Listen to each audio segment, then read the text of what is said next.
So Tom Holland, huh? He was on the edge of having a pretty bad time there, wasn't he? Within the span of just a few days, there was that whole Marvel and Sony falling out thing you've probably heard of by now, and the Uncharted movie that he's set to star in lost its 5th director around that same time too. Dan Trachtenberg was supposed to direct it, and he was like, nope, I'm out, bye everybody, I'm leaving. I don't know what's going on with that Uncharted movie, but directors keep dropping out. Like, are the snacks at the pre-production offices really gross or something? What is going on? So anyway, suddenly, Tom Holland found himself in a weird, nebulous cinematic universe territory. He was being ripped away from all his wonderful Marvel friends, and one of his next big movies didn't have anyone at the helm. Scary times for Tom Holland. And then, just like that, it all got fixed like a month or so later on the exact same day. Sony and Marvel worked out a deal where Spider-Man gets to stick around in the MCU a little bit, and a new director was hired for the Uncharted movie. They got Travis Knight, who did the Bumblebee movie. That was pretty good, and if he likes the snacks, this is gonna work out great. So, everything seems to be all well and good for Tom Holland now, but man, that whole ordeal just goes to show that when it comes to Hollywood, you can get hit with some bad luck out of nowhere that sends your career on a weird path that is completely out of your control. I mean, all these deals were happening behind closed doors, and Tom Holland just had to sit there and hope he got lucky.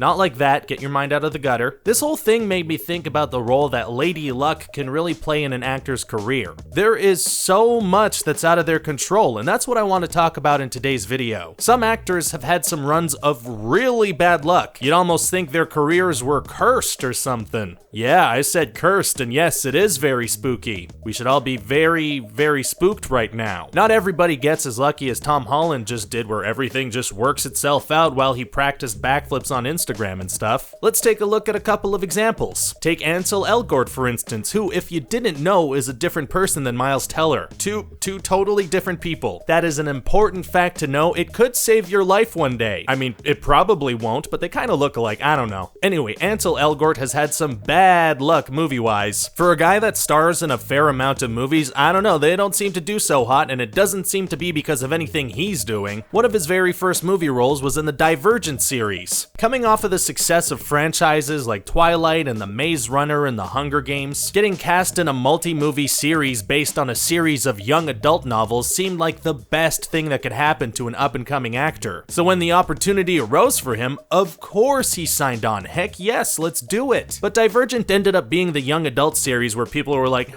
maybe there are too many of these, maybe we don't like them anymore. Yeah, stop making these, we're not gonna pay you to see them anymore. And they ended up canceling the 4th movie in that series. That is rough. That's a whole lot of time of Ansel's career spent filming and promoting a movie series that they never even finished. And signing on to a movie series like that is something any smart young actor in his position would have done. He just got unlucky. But then he got another chance at turning it around. He got cast in Edgar Wright's Baby Driver. The movie did pretty well and it looked really cool. It had some great music, some awesome editing, it had a really good cast, but also this guy. Kevin Spacey was in it, and 2 weeks after Baby Driver came out on DVD, the whole Kevin Spacey news story broke. Now there's a whole debate to be had about the rewatchability of movies starring controversial figures, and we're not gonna get into that really, but let's just say it's a little weird to rewatch Baby Driver now. You know? What could have been a classic movie is definitely a little tainted. But it's not like Ansel could have known that Kevin Spacey was such a bad guy when he signed on to do a movie with him. Once again, any young actor would have jumped at the opportunity. Unfortunately for Ansel Elgort, he jumped at that opportunity twice. Billionaire Boys Club, a movie starring Ansel Elgort, Taron Egerton, Emma Roberts, and frickin' Kevin Spacey. Now, do you remember the movie All the Money in the World from 2017? Well, apparently the budget for that movie was all the money in the world because they managed to scramble and reshoot all of Kevin Spacey's scenes with Christopher Plummer in his place. It cost a lot of money, but they pulled it off. Billionaire Boys Club, I mean, I guess it didn't have the budget for that, so what are they supposed to do? Well, they moved forward with the movie as is because they didn't have much of a choice. They put it out on video on demand and with a limited theatrical release, and it made $126 on its opening weekend. That's like how much it costs for one person to go to the movies if they buy a large popcorn and a drink. Now Ansel Elgort is starring in The Goldfinch, which is based on a Pulitzer Prize-winning novel of the same name. So finally, it looks like things are gonna be taking a turn for him, except, oh wait, that's out? Yeah, that movie came out. It's made like $5 million off a $45 million budget. That is That is quite the bomb. Nobody went to see that. So yeah, this guy just keeps starring in movies that should make money but then just don't for various reasons beyond his control. It's crazy. His next big starring role is in Steven Spielberg's West Side Story, so maybe that'll break the curse, but man, I feel like the week before that movie comes out, we're gonna find out that Steven Spielberg is a cannibal or something. At least Ansel still has millions and millions of dollars to console him, I guess, and a DJ career apparently. He's gonna be okay. He'll be alright. But it goes to show that sometimes you make what seem to be the right decisions and they just don't pay off. Similar thing with Taylor Kitsch. That guy was on Friday Night Lights, super popular TV show. And when you're on a popular TV show and you want to break into movies, you need to pick your projects wisely. Mr. Kitsch hears that Wolverine is getting his own movie and he's offered the role of Gambit. Super cool character. He has cards and a staff. I don't have cards or a staff, so this guy's real cool. Now going from playing a football player on a TV show to a super powered mutant on the big screen alongside freaking Wolverine, of course that's a good move. But the movie wasn't good. It wasn't good. How was he supposed to know that? And then after that, he gets offered the starring role in a massive Disney movie, John Carter. Like, hold up, Walt Disney is spending $250 million on a sci-fi movie and they want me to star in it? This is gonna be a huge movie, for sure. It lost like $200 million.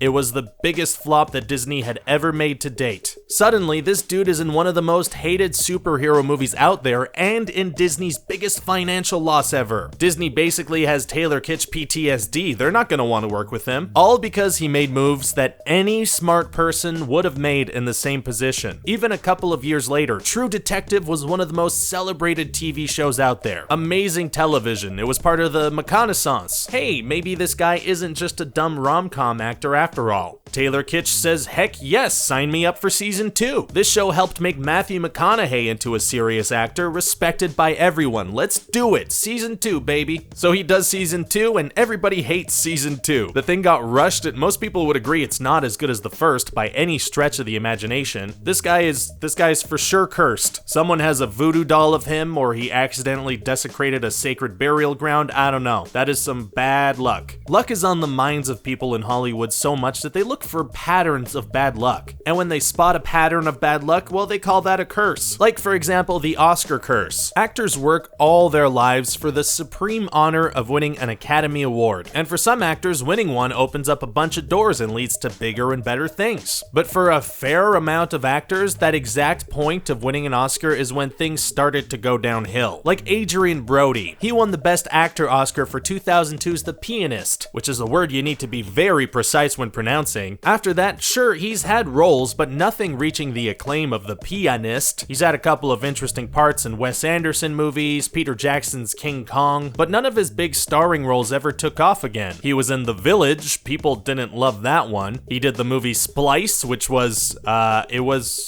it was certainly a movie. He also did a movie called Inappropriate Comedy with Rob Schneider. See, they put the app in the title in all caps, so you know there's fun wordplay going on there. It's about a computer tablet full of the world's most offensive apps, and it breaks through the borders of political correctness, stirring up cultural anarchy. That's a real movie that Academy Award-winning actor Adrien Brody did. Halle Berry famously got hit with the Oscar curse too. Just a couple of years after winning the Oscar for Monsters Ball, she got herself a Razzie Award for Catwoman. Another instance where signing up for a superhero movie seemed like a smart move and totally backfired. She also signed on to be a Bond girl. Of course that would be a good move. But then it turned out that was the Bond movie where after it came out, Hollywood was like, yikes, okay, we need to do a gritty reboot of this entire thing. It is not working anymore. Cuba Gooding Jr., another famous case of the so-called Oscar curse. He won an Oscar for Jerry Maguire and making the catchphrase "show me the money" a thing that people repeated way too much. He took that Oscar win and went on to do Michael Bay's Pearl Harbor, which was, I don't know what that movie was. What was that? Now, to end on a more positive note, because if you're an aspiring actor or something, I don't know, maybe you want to get famous on TikTok and then transition into movies, luck is a two-way street. Some actors have gotten ridiculously lucky. Did you know that George Lucas discovered Harrison Ford because he hired him to install some cabinets in his home? He's like, hey, carpenter guy, Mr. Ford, why don't you audition for this movie I'm doing called American Graffiti? Han Solo Solo would have been played by a completely different actor if Harrison Ford wasn't a carpenter who made cabinets. Rosario Dawson has had a great career, and she was discovered while literally sitting on a stoop in the East Village. Director Harmony Korine happened to be scouting locations for his film Kids and saw her sitting there. So luck definitely plays a huge role in people's successes in Hollywood, but luckily it does seem to swing both ways. Good luck out there, everybody. I hope you all get lucky. There's probably a better way to phrase that. Anyway, thanks for watching that video, guys. I hope you enjoyed it. Can you think of any other actors that have had extremely bad or good luck in their careers? Let me know your thoughts in the comment section. If you liked this video, be sure to hit the like and subscribe buttons. That helps us out a lot. And as always, check back soon for a new video.